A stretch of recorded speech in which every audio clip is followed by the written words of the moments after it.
like when we was probably like 10 or 12. Like, we was tight. We always been tight, you know what I'm saying? Like, he was my boy. That was my boy, you know what I'm saying? Until like a certain level of his career came about, you know what I'm saying? Okay, and what happened at that point?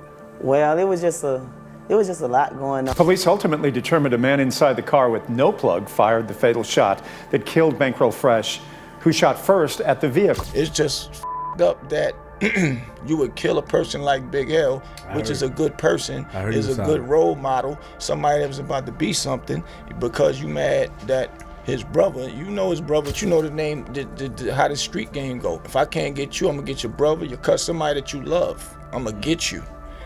So that's just the game we was playing. Big L probably never even seen it coming, that he would even think that a nigga would want to go there with him, because they all was friends. Being a rapper in the streets, nothing is guaranteed. One day you're tight with someone, and the next, you're on opposite sides over money, ego, or some petty drama. But when that tension turns deadly and a friend has the heart to pull the trigger on someone they once called family, that's a whole different level of betrayal. From rapper Lil Snupe. I'm standing here at the Maplewood Apartments where earlier this morning at 4 o'clock, Adarian Ross, also known as Lil Snupe, was to Big L. Just up that you would kill a person like Big L, which is a good person. Then Chinx Drugz. Rapper Lionel Chinx Pickens was killed in a drive-by shooting in Queens nearly 6 months ago, and his killer is still on the loose. The list is just endless. Let's get into it. First off, Bankroll Fresh. Bankroll Fresh was an Atlanta rapper who was just starting to blow up when his life was cut short in 2016. He was shot and killed outside a recording studio after an altercation with another local artist and former childhood friend, No Plug. A new video just released tonight showing the moments before a rapper was shot outside an Atlanta recording studio. It has been nearly a year now since Bankroll Fresh was killed. Still no one has been charged. Bankroll grew up in Atlanta's Zone 3, where he was known as a hustler before he ever got into music. He first rapped under the name Young Fresh and got his start working with Gucci Mane in the early 2010s. As he made more connections in the city, he started working with big-name producers like Metro Boomin and Mike Will Made It, dropping tracks like For the Love and Screen Door. I had a plan soon as the money hit my hand. In 2014, he released his first mixtape, Life of a Hot Boy, and followed it up with a sequel the next year. With co-signs from Atlanta, rap legends like Gucci Mane and 2 Chainz, it seemed like he was next in line to take over the city's rap scene. But just as his career was taking off, everything came crashing down. On March 4th, 2016, Bankroll was outside Street Exec's studios in Atlanta when he got into an argument with No Plug. Bankroll quickly confronts him and a fight erupts. Neither of the men had guns at the time, but several other men present at the scene were reportedly armed. Things escalated and gunfire broke out. By the time it was over, more than 50 shell casings were found at the scene. Bankroll was rushed to the hospital but didn't make it. Bankroll Fresh fired the first shot toward the Charger. A few seconds later, the Charger pulls off. You see a flash coming from the car. As Bankroll walks back into the studio, you see the glass on the front door of the studio shot in the right hip. Then about 2 minutes later, we see Bankroll Fresh being carried out of the studio by friends who drive him to Hugh Spalding Children's Hospital. No Plug later turned himself in, but after police reviewed the evidence, they ruled it was self-defense, and he walked free. Surveillance footage from that night showed a group of people standing around outside the studio, looking like they were waiting for something to pop off.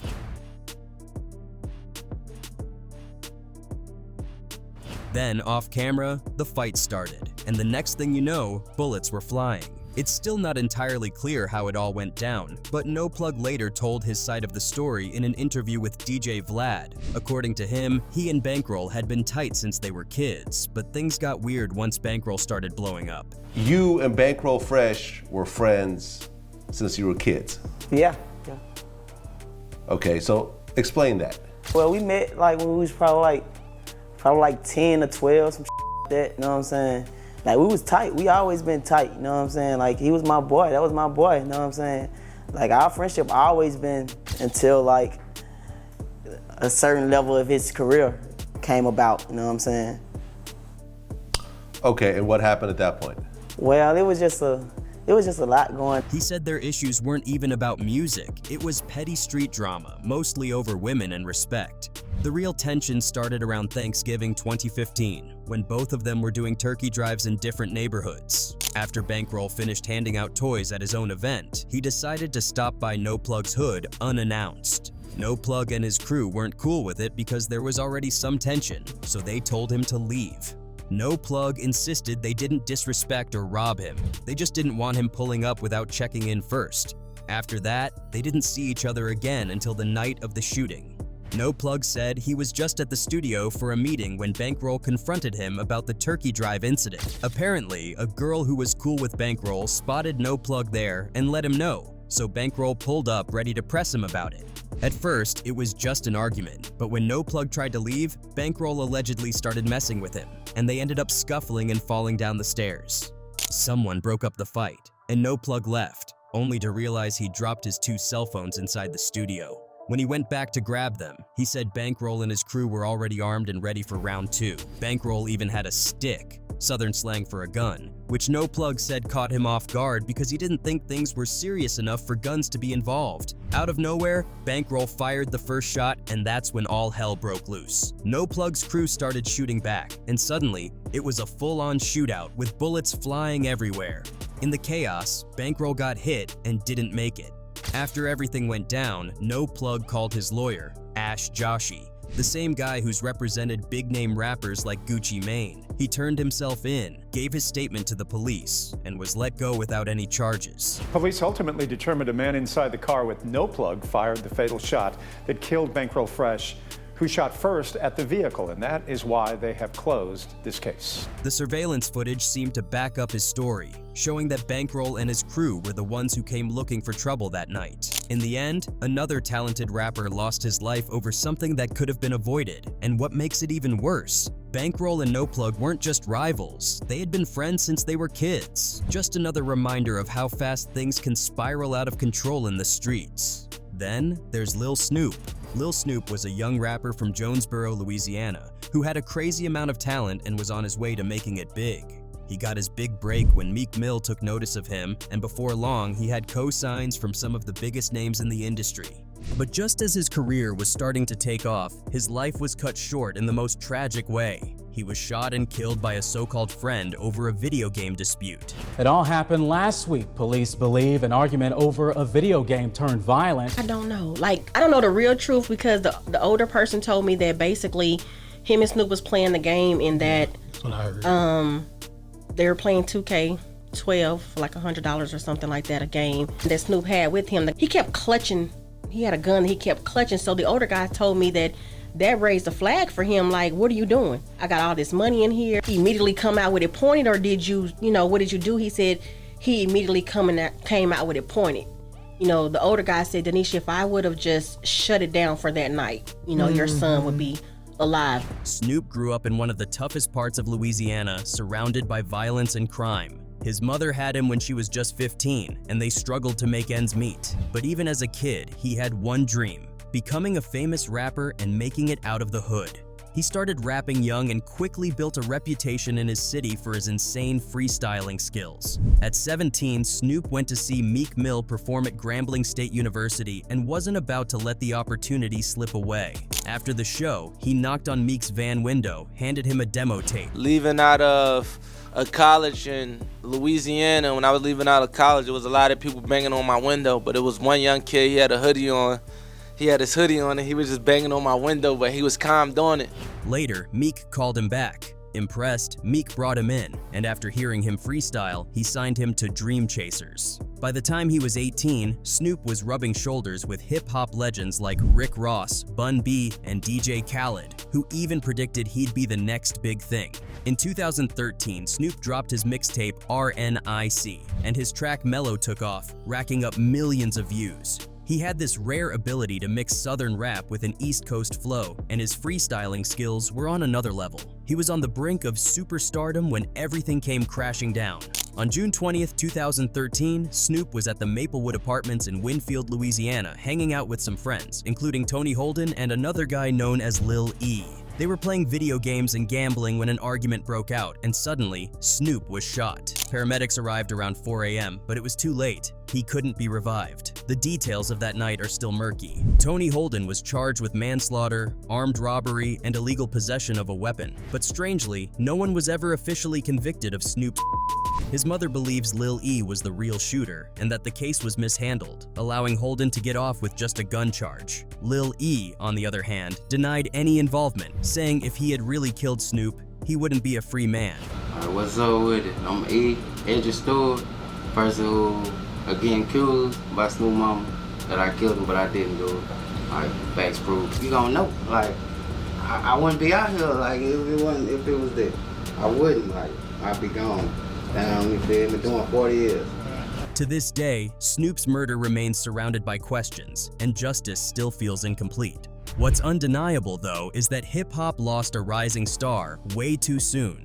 If you thought that was wild, this next story is even crazier. Big L, one of Harlem's greatest rappers, was in 1999, and rumor has it he was only shot because the killer mistook him for his brother. Big L was a lyrical genius straight out of Harlem, known for his insane freestyling skills and crazy wordplay. Who the artist in Harlem that was ringing bells that you wanted to work with early on?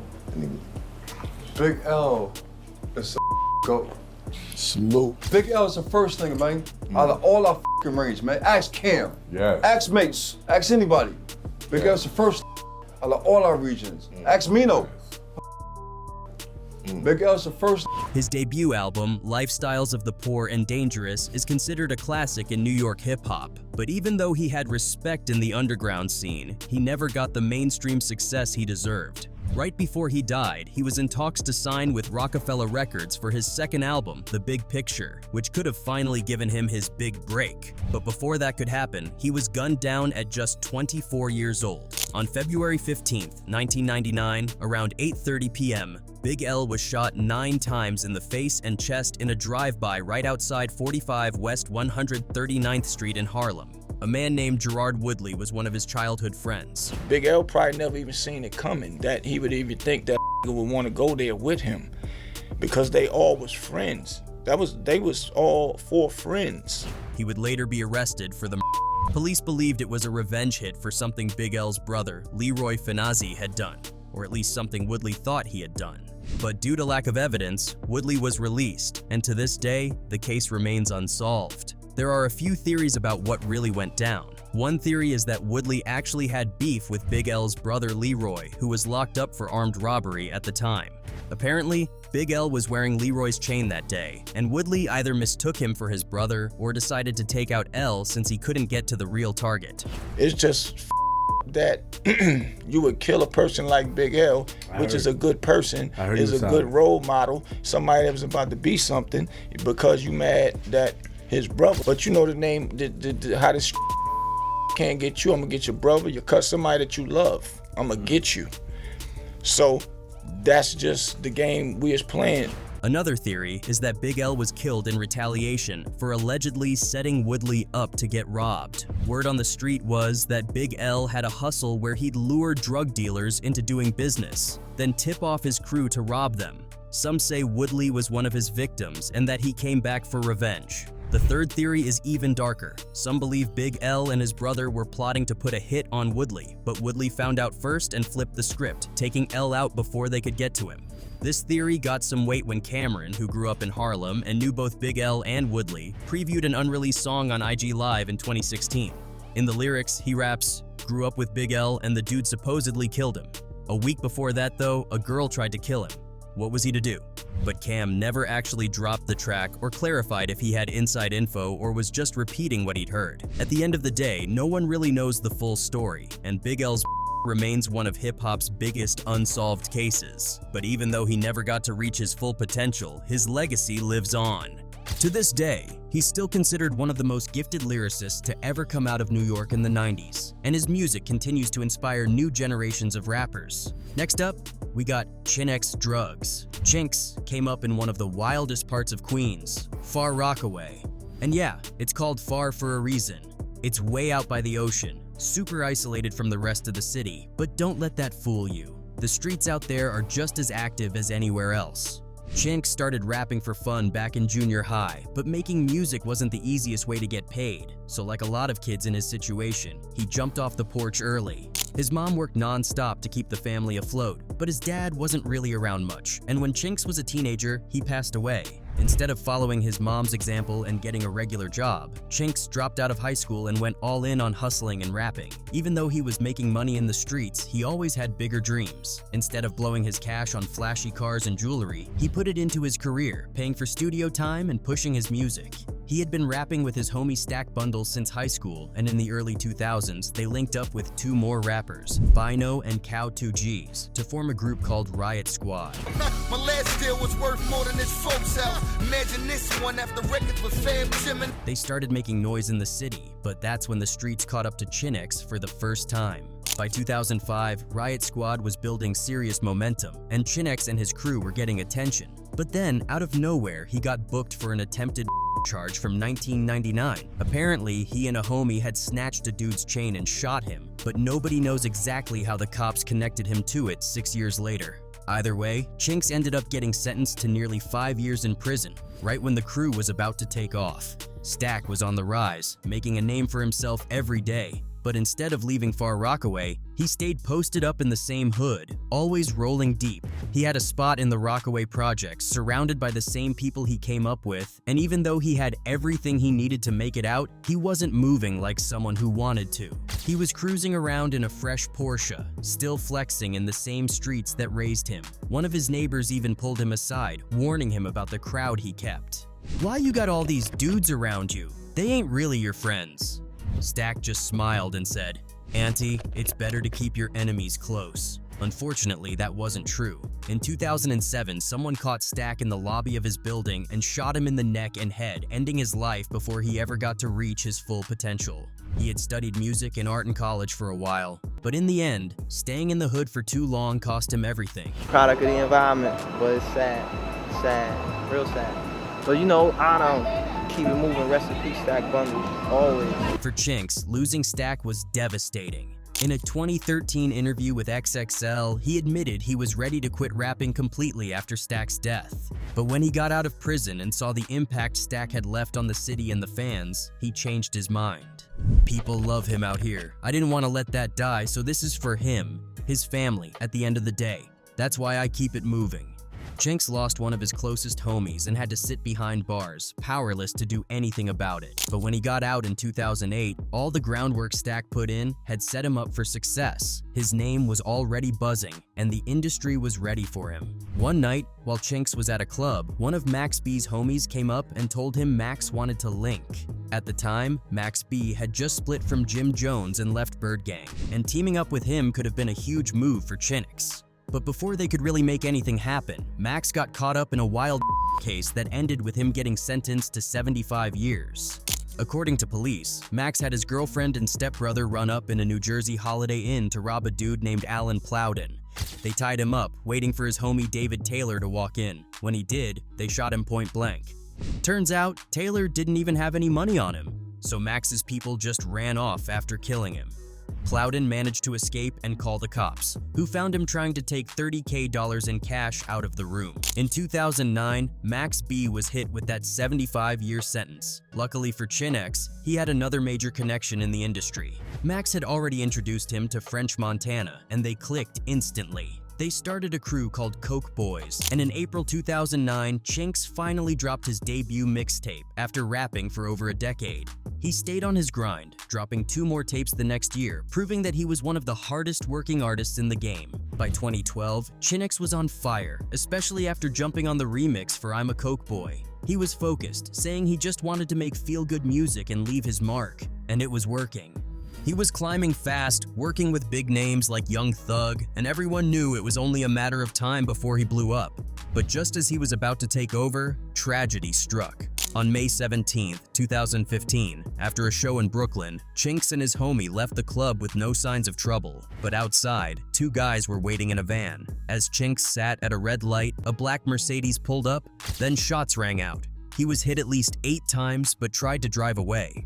Losing too much blood, he barely made it to a Dunkin' Donuts parking lot before collapsing. By the time help arrived, it was too late. The latest on the investigation into rapper Lionel Pickens, known as Chinx. Okay, police checking surveillance cameras in the area for clues, but as Lisa Evers tells us, now they have a few solid leads. She's near the shooting scene. Rapper Lionel Chinx Pickens was killed in a drive-by shooting in Queens nearly 6 months ago, and his killer is still on the loose. Chinx wasn't about the drama. He left the streets behind, focused on his music, and was on his way up. That's what made his so shocking. This wasn't some random beef, it was a targeted hit. For years, there were no answers. Then in 2017, two men, Quincy Homier and Jamar Hill, were arrested. While Chinx and his passenger was stopped at a stoplight on Main Street and Queens Boulevard, Hill and Homier pulled up in their vehicle and allegedly opened fire into Chinx's. Jamar Hill, 26, and Quincy Homier, 32, are being detained and face charges of second-degree attempted first-degree assault, and second-degree criminal possession of a weapon. Turns out they'd been holding a grudge for 6 years over a fight. Quincy, who was also trying to rap, got embarrassed at one of Chinx's shows in 2015, and a couple of months later, he got his revenge. Chinx had the industry behind him. After his death, even Jay-Z paid tribute. Whether his family and fans will ever get full closure is unclear, but one thing's for sure, Chinx was destined for greatness, and his name will live on.